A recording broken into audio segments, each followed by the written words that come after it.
Hey all.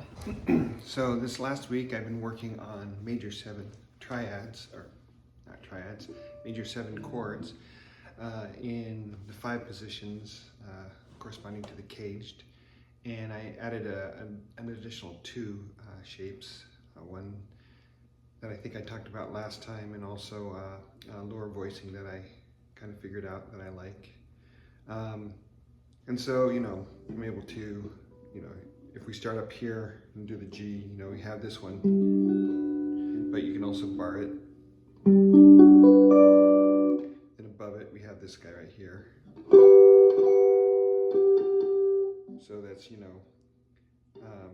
root 3rd, 7th, but then you can bar up here and get the 5th.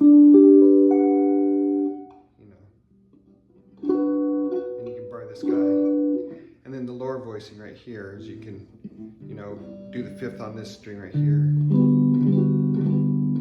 And that isn't in the little ulimo that I was talking about last week. Then you have the C shape here. And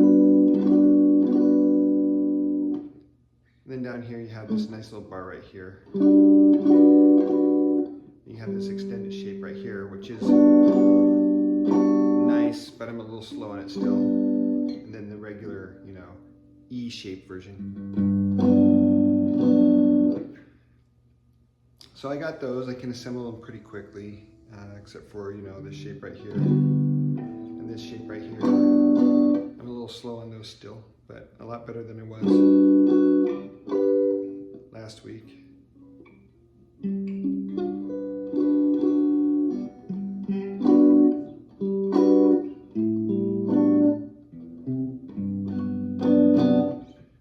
So what I'm going to do this upcoming week is add arpeggios for each of these shapes. For instance, this guy right here.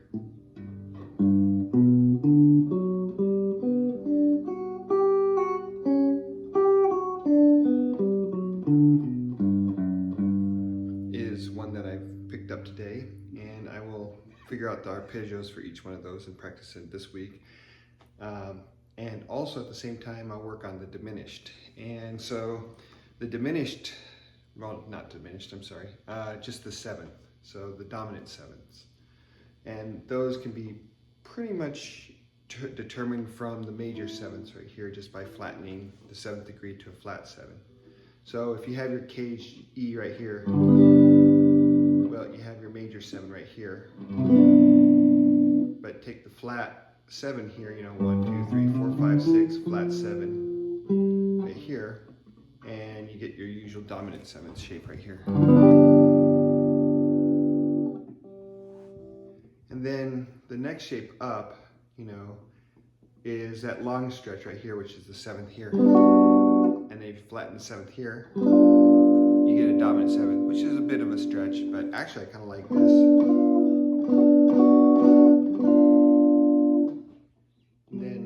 Based off this G root right here, you can do this little guy right here,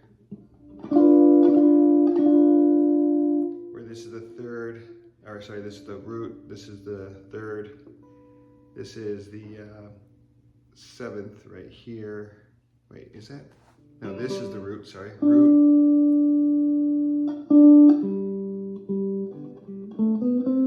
So this is the root, 5th, right here. 7th and 3rd. Right here. This right here is the 3rd. And the 7th. And then the next shape up here is this little guy. And this actually is a voicing without a 5th.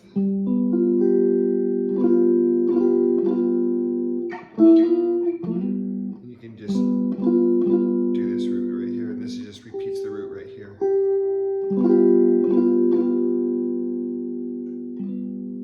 And then this bar chord is this standard, A shape, or the major 7th shape right here, or just remove that and drop the 7th here to a flat 7th, and you got your dominant.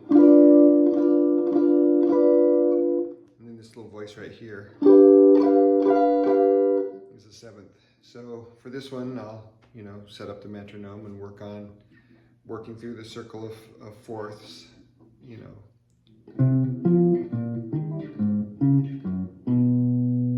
all the way down, and just build up speed on that.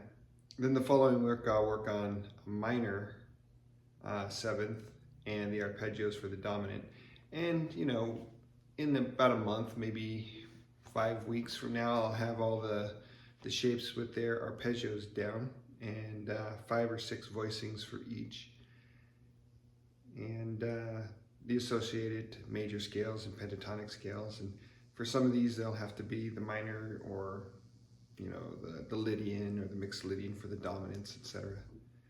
It'll be, you know, a little bit of time and a little bit of effort, but I think it's well worth it.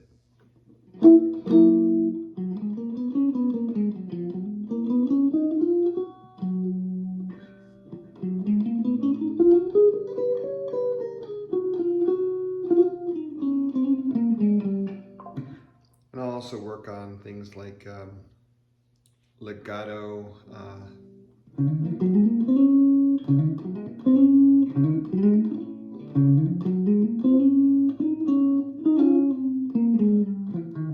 I have to work on the pull-offs quickly going down.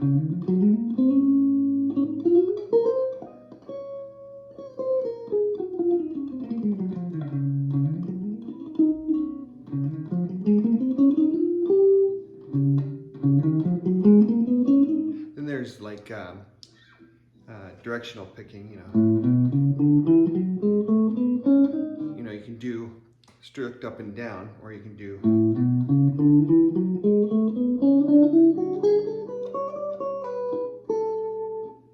so you can do like instead of strict alternate up and down, like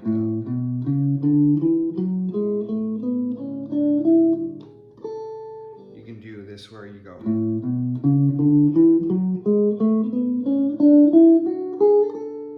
And for some reason, I've always found that more natural. I think it's called hybrid picking or something.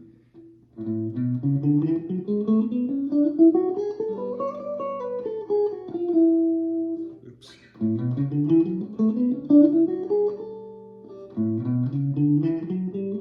It's always kind of interesting that, you know, you can continue a motion down, and it seems to be more efficient than strict alternate picking. It's like this right here, instead of going, here I go. You know, for that was the mixed Lydian. But, you know, it seems to me like if you go down, up, down, the next one should just be down.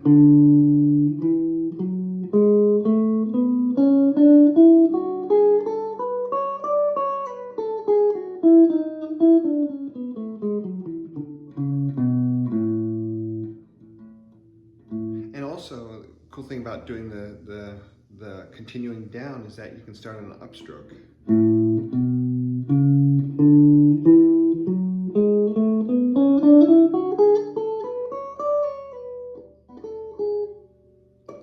Anyways, that's something to maybe work a little bit on, but it's not my main goal. My main goal, again, is to figure out the arpeggios for each of the major 7th shapes that I've learned, and also start in on the dominant shapes and get those up to speed. Anyways, have a good weekend.